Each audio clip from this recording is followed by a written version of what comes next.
नेपाल के prime minister ने माफी मांगी कि दलितों पे जो अत्याचार हुए उसके लिए हम लोग मतलब गलती मांगते हैं।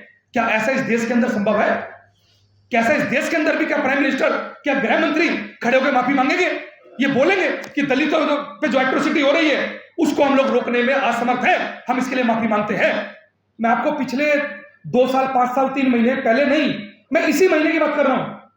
इसी महीने के अंदर आपने देखा कि 2 दिन पहले एक 21 साल का लड़का 21 तारीख को वो अपनी शादी की जो एक फंक्शन होता है, रछवाई बोलते हैं मध्य प्रदेश के अंदर, वो मध्य प्रदेश की रछवाई की अपनी रस्म को पूरा करता है तो उसको दबंग कम्युनिटी के लोग जैसी गली में उसकी घोड़ी निकलती है तो घोड़ी से उतार कर पीटते हैं।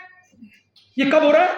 ये 2026 के बाबा साहब डॉक्टर अंबेडकर के अप्रैल, जहां पर जन्मदिन के अंदर बोलते हैं कि पूरा वर्ल्ड जो है बाबा साहब डॉक्टर अंबेडकर को मान रहा है, और वहां पर जिस देश के अंदर बाबा साहब पैदा हुए उस देश के अंदर क्या चल रहा है? इस देश के अंदर आप ये देखिए कि इसी 21 तारीख को उस व्यक्ति को पीटा गया, और उसको नहीं पीटा गया, जो जो व्यक्ति बीच में आया, चाहे उसकी बहन आई, चाहे उसके परिवार के लोग आए, वो सबको पीटा जा रहा है। अभी मैं आपको बताऊं, लखीमपुर खीरी के अंदर इसी महीने 19 अप्रैल को बाबा साहब डॉक्टर अंबेडकर की टी शर्ट पहन ली। तो बाबा साहब डॉक्टर अंबेडकर की टी शर्ट पहनना इस देश के अंदर गुनाह हो गया कि टी शर्ट पहनने पर हमारे लोगों की हत्या की जा रही है। मैं आपको लेटेस्ट घटना से अवगत कराना चाह रहा हूं कि अभी परीक्षा देकर लौट रहा है छात्र दलित का कि अच्छे नंबर कैसे आ गए, ये लड़का पढ़ने में टॉपर है तो उसको पीटा जा रहा है।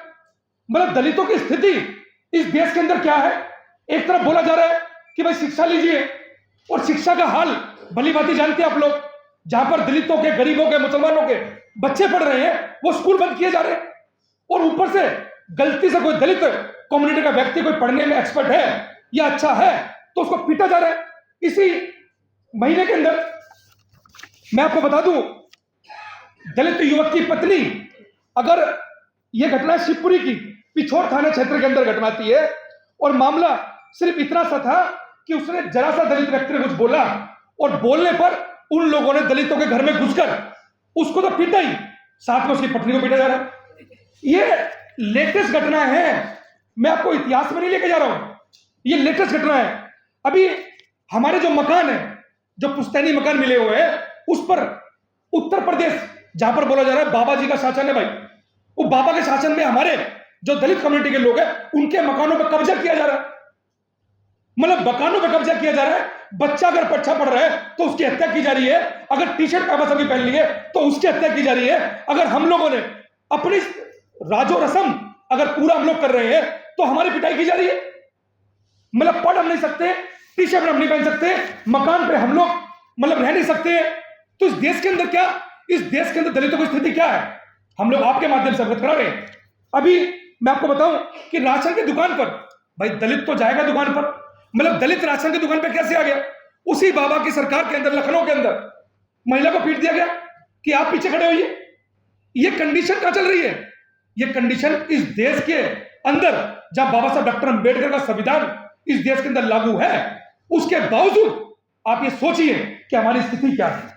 और वर्तमान में अगर मैं 10 साल की बात करूं तो मैं समझ रहा हूं कि जो दलितों की स्थिति थी उसमें सुधार होने की आवश्यकता थी, कि हमें लगता कि इस देश के अंदर अब जातिवाद खत्म होता जा रहा है। लेकिन जब से मैं समझ रहा हूं कि भाजपा सरकार आई है, जब से दलितों के ऊपर एट्रोसिटी बड़े पैमाने पर बढ़ गई है, ऐसा लगातार देखने को मिल रहा है। मैं तो धन्यवाद कर रहा हूं आप लोगों का, जो मीडिया बंधु है, यूट्यूब की मीडिया है, सोशल मीडिया है, फेसबुक है, इंस्टा है, लोग अपनी व्यथा को बता पा रहे हैं। ये तो वह व्यथा है जो हम लोग आपके सामने रख पा रहे हैं। अभी मैं बताऊं आपको, मजदूरी मांगने पर हमारी पिटाई हो रही है। अमरोह के अंदर मजदूरी मांगी तो पिटाई, स्कूल के अंदर पढ़ेंगे तो पिटाई।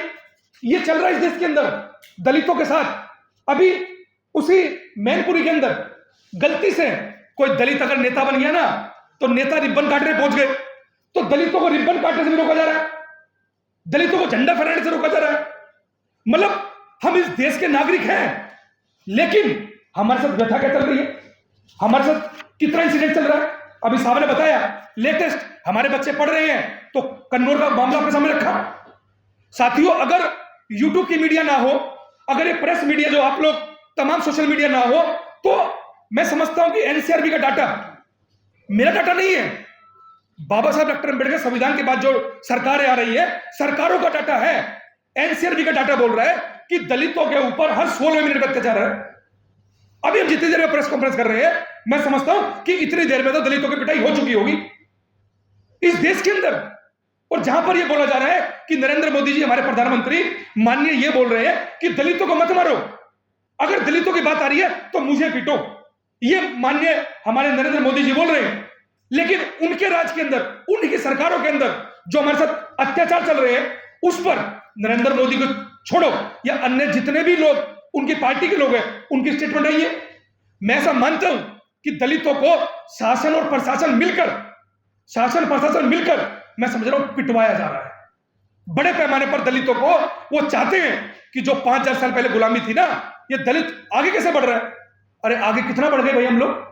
दलितों की स्थिति क्या है? बैकलॉग आप उठा के देखिए, वो खाली पड़ा है। दलित अगर कहीं आगे बढ़ रहा है थोड़ा बहुत, तो आप भली बात ही जानते हैं कि पूरा बैकलॉग 15% अगर संख्या है तो उसके बावजूद हमारी स्थिति क्या है, ये तमाम मीडिया बंधु, तमाम लोग जानते हैं। उसके बावजूद इतने बड़े पैमाने पर हमारे साथ एट्रोसिटी चल रही है। ये मैंने आपको सिर्फ और सिर्फ अप्रैल की घटना का जिक्र किया है। अगर मैं इतिहास लेके बैठ जाऊंगा तो मैं समझ रहा हूं कि एनसीआरबी का डाटा तो ये बोल रहा है कि 16 मिनट अत्याचार। ऐसी स्थिति से मुसलमानों की कर दी गई है। आज मुसलमान क्या खाएगा सरकार तय करेगी, कैसे कपड़े पहनेगा सरकार तय करेगी। सरकार के बैठे हुए लोग बोलते हैं कि हम कपड़ों से बता देते हैं कि कौन लोग हैं, मतलब कपड़ों से जज किया जा रहा है, खाने से जज किया जा रहा है। और दलितों की स्थिति तो क्या भयावह है। अभी बताया सामने के 2 फोटो लगा रखी पीछे, रोहित वेमुला आप जानते हैं, आप साथी नितिन राज है। तो आप सोच के देखिए कि दलित पड़ जाएगा तो सुसाइड करने मजबूर किया जा रहा है और तरह तरह के लांछन लगाए जा रहे हैं कि नहीं भाई ये लोग ऐसे ही हैं, ये लोग इस तरह की हरकत करते हैं। मतलब आप सोच के देखिए कि अगर सोशल मीडिया ना हो तो हमारी क्या भयावह स्थिति होगी। अगर सोशल मीडिया पर हम लोग अपनी बात को, आज मोबाइल जो आ रहा है तो हम लोग रख पा रहे हैं, ऐसी स्थिति जो मीडिया में सामने आ रही है, ना जाने ऐसी कितनी एट्रोसिटी इस देश के अंदर बढ़ गई है। जहां जहां प्रदेश से, जैसे उड़ीसा, जहां की खबरें मेन स्ट्रीम मीडिया पहुंच नहीं पा रही है, वहां पे क्या स्थिति है। हम लोगों से मिलते हैं, पूछते हैं, लगातार फोन पे बात होती है तो बताते हैं बड़ी भयावह स्थिति है। मैं समझता हूं कि आज गले में हांडी और पीछे झाड़ू नहीं है, लेकिन उससे कम भी नहीं है। आज वो नहीं है लेकिन उससे कम भी नहीं है। इतनी भयावह स्थिति के अंदर दलित फिर भी संघर्ष कर रहा है, दलित फिर भी संविधान के दायरे में रहकर शांतिपूर्ण तरीके से अपने आंदोलन को रखता आ रहा है। ये सरकारों को सोचना होगा, ये सरकारों को समझना होगा कि अगर दलित इतना ज्यादा पिटने के बाद भी, इतना ज्यादा दबाए जाने के बाद भी, अगर इस संविधान से, इस तमाम लोगों से ये प्यार करता है देश से कि भाई इस देश के अंदर सब लोग मिलकर रहे, ऐसी स्थिति हमारी है। हम कभी नहीं चाहते कि इस देश के अंदर कोई ऐसा संघर्ष हो कि जिसके अंदर से देश के टुकड़े हो। हम कभी नहीं चाहते इस देश के अंदर कोई ऐसा आंदोलन छिड़े जिसके अंदर देश के लोगों को मनमुटाव हो, गोली चल जाए। हम कतई नहीं चाहते। हम लोग चाहते हैं इस देश के तमाम लोग मिलजुल कर, वो किसी भी जाति के हो, किसी भी धर्म के हो, वो लोग रहने दिए जाए। ये ड्यूटी सरकारों की है। लेकिन सरकारें भली बात ही जानते हैं, हमें लगातार पीटने का काम किया जा रहा है। तो साथियों, मैं इस मंच के माध्यम से, इस मीडिया के माध्यम से ये बोलना चाहता हूं, और सरकार से ये उम्मीद और आशा तो मैं समझता हूं खत्म हो चुकी है, बची नहीं है। लेकिन फिर भी मैं समझता हूं कि उसके बावजूद भी सरकार में बैठे हुए नुमाइंदे, सरकार में बैठे हुए लोग ये बोलते हैं कि भाई SC/ST एक्ट खत्म कर दिया जाए। सरकार में बैठे हुए लोग बोलते हैं कि आरक्षण खत्म कर दिया जाए। अरे इस स्थिति को कौन खत्म करेगा? जिस स्थिति को खत्म करना चाहिए इस देश के अंदर, उस स्थिति में कोई चर्चा नहीं करना चाहता है। सब उस स्थिति से भागना चाहते हैं, क्योंकि ये स्थिति से इस देश के अंदर सरकारें पूरे वर्ल्ड के अंदर नंगा होती हैं, सरकारें भागती इस स्थिति से। लेकिन जिससे भागना चाहिए उसको पकड़ा जा रहा है। हम कह रहे हैं SC/ST एक्ट और बड़े कानून उसके अंदर जोड़े जाए ताकि एट्रोसिटी रुके। लेकिन उसको खत्म करने की बात कौन लोग कर रहे हैं? वही सरकार में बैठे हुए लोग कर रहे हैं। तो समझना पड़ेगा। इस मीडिया के माध्यम से मैं बोलना चाहता हूं तमाम लोगों को कि ये सरकारें लगातार चाहती है कि दलितों की हत्या चलती रहे। ये उसका जीता जागता उदाहरण है, क्योंकि वो जीता जागता उदाहरण एक ये भी है कि वो SC/ST एक्ट पे हमला कर रहे हैं। जीता जागता उदाहरण ये भी है वो आरक्षण पे हमला कर रहे हैं। आज SC/ST एक्ट होने के बावजूद हमारी ये स्थिति है। उसके बाद सरकारें बोल देती है कि भाई दलित तो झूठे मुकदमे लगा रहे हैं। ये झूठे मुकदमे, ये तमाम मीडिया के अंदर दलित को अपनी एफआईआर करने के लिए हमें रोड पर उतरना पड़ता है।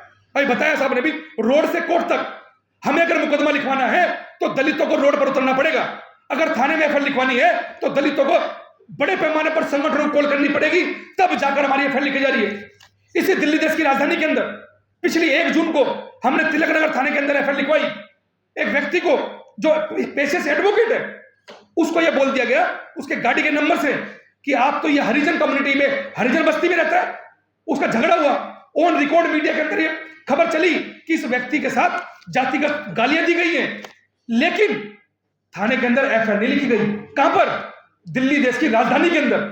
आप ये सोच के देखिए, जब दिल्ली देश की राजधानी के अंदर यहां पर यह हाल है, तो उड़ीसा, पश्चिम बंगाल, मध्य प्रदेश, राजस्थान, उत्तर प्रदेश के अंदर क्या स्थिति हमारी है। हमें उतरना पड़ा। यहां पर 3000 लोग हम लोग रोड पर उतरे, तब जाकर हमारी थाने में एफआईआर हुई। तो मैं ऐसा मानता हूं कि जो लोग हमारे प्रदेश के अंदर जो छोटे छोटे प्रदेश है, उसके अंदर कितनी भयावह स्थिति चल रही हो।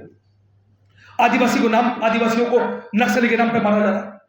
तमाम तरीके से इस देश के अंदर मुसलमानों को अत्याचार किया जा रहा है, दलितों को पीटा जा रहा है। तो साथियों, हम इस प्रेस के माध्यम से, सरकार से और आप लोगों के माध्यम से लोगों को यह अवगत कराना चाहते हैं कि दलित कमजोर नहीं है। दलित इस देश के अंदर शासन सत्ता में बैठे हुए लोगों को अगर बनाना जानता है तो उखाड़ना भी जानता है।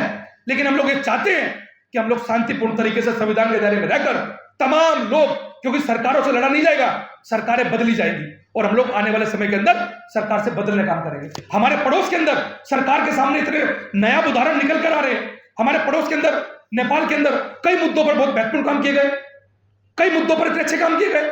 हमें समझता है कि हमें नेपाल जैसे देश से भी सीखने की जरूरत है। उन लोगों ने खड़े होकर बोला, नेपाल के प्राइम मिनिस्टर ने माफी मांगी कि दलितों पे जो अत्याचार हुए उसके लिए हम लोग गलती मांगते हैं। क्या ऐसा इस देश के अंदर संभव है? क्या ऐसा इस देश के अंदर भी क्या प्राइम मिनिस्टर, क्या गृह मंत्री खड़े होकर माफी मांगेंगे? ये बोलेंगे कि दलितों पे जो एट्रोसिटी हो रही है उसको हम लोग रोकने में असमर्थ हैं, हम इसके लिए माफी मांगते हैं? क्या ऐसा इस देश के अंदर हो सकता है? साथियों, सोचना पड़ेगा।